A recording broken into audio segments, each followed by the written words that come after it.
anybody that stays in this game is going to have a good sense of humor.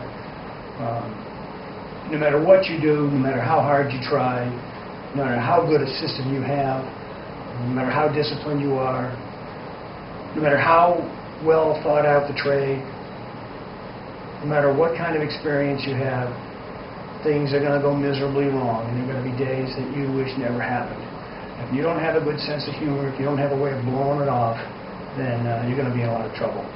So, if you don't have a good sense of humor, go to comedy class and learn how to get one, because you're going to need it.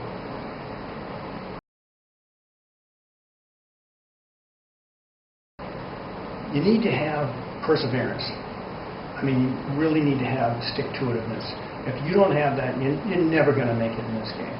So you need good sense of humor, perseverance, and you need organizational skills. You need to be organized. You need to figure out how to stay organized, because this is a game that requires organization. Discipline is what people always talk about, but the fact of the matter is that if you have the right approach, if you're trading the right time frame, discipline will be fairly automatic.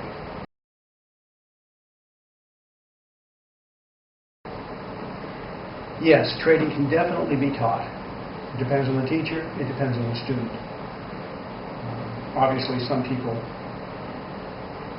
are unteachable, but I think trading can be taught. I really do.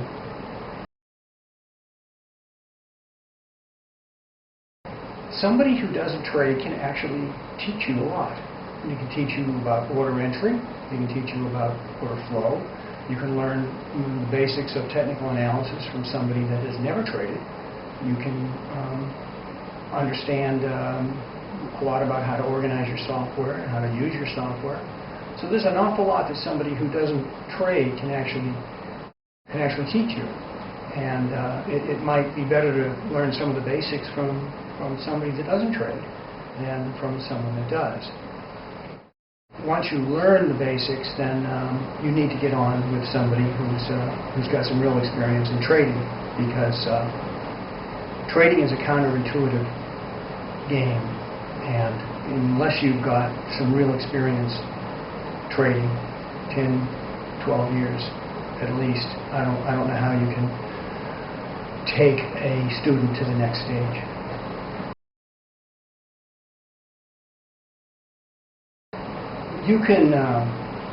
You'll be able to tell once you get into this game and you're trading for a period of 9 months to a year or so. You'll be able to tell who is a real trader and who isn't. You'll get that feeling, you'll get that impression from them. They're not going to be able to BS you. Go to an expo, a traders expo, and you will find maybe 6 or 8 or 10 speakers there. And you'll know, 1, 2, because they're real traders. You'll know.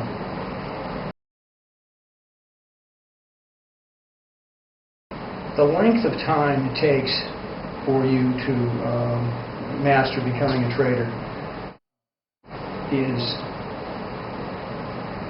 variable depending upon you. I often like to talk about the 5 and 50 rule. 5 and 50 rule would be 5 years experience, $50,000, and that would cover equipment, software, learning, and initial losses. By the time you get through 5 years, you should be able to make some money. You should be able to make some money. You should have some consistency to your trading. It will probably take longer than that for you to get really good.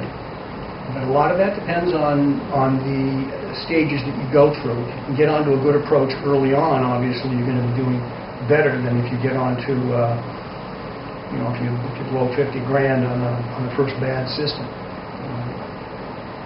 There's also the 3 and 30 rule. That would be 3 years and $30,000. I had a student one time who was extremely sharp, and in 2 weeks, he managed to study everything that I had and come for a private seminar. And the guy was amazing. He actually knew the stuff. But he was so good that he thought he was smart.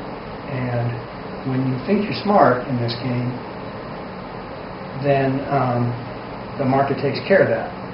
I've got a sign up in this wall, had it in every trading room I've ever had all the way since 1982, and it says, we're all just one trade away from humility. And this guy was very sharp, very good, but he wasn't very humble. And he started trading and doing very well, and he was a very intelligent guy, brilliant. And what happened was that he just traded too big and blew up.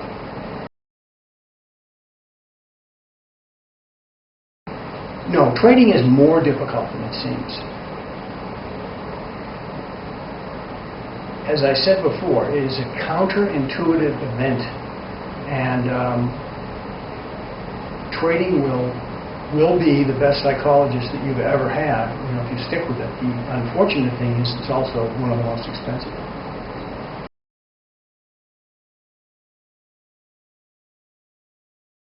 I tell them they're smart. They should be intimidated. This hype you hear about all the money you're going to make, and you start with $10,000, and how you're going to make $1 million in a year or 2 years, it's hype. The chances of you doing that are about as much as finding a snowball on Sukhumvit Road out here in Bangkok, Thailand in the summer. It ain't going to happen.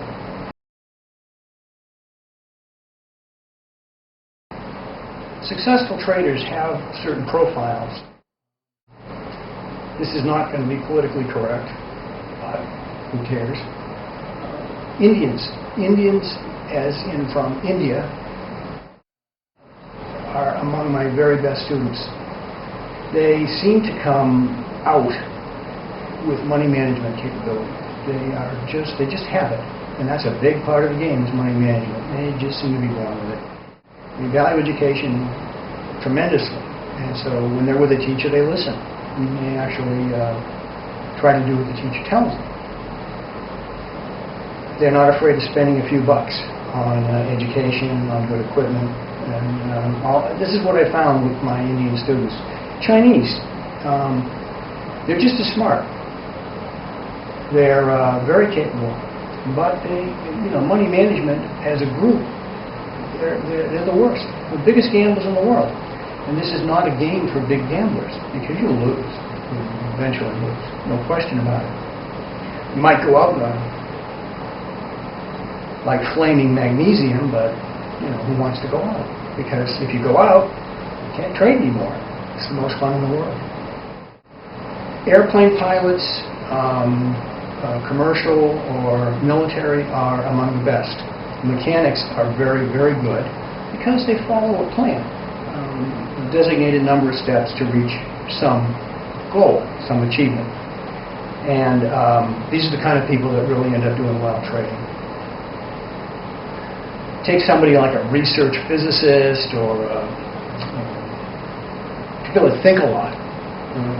People that think a lot usually don't make good traders. It's hard to teach them. You need somebody that can follow steps and pull the trigger.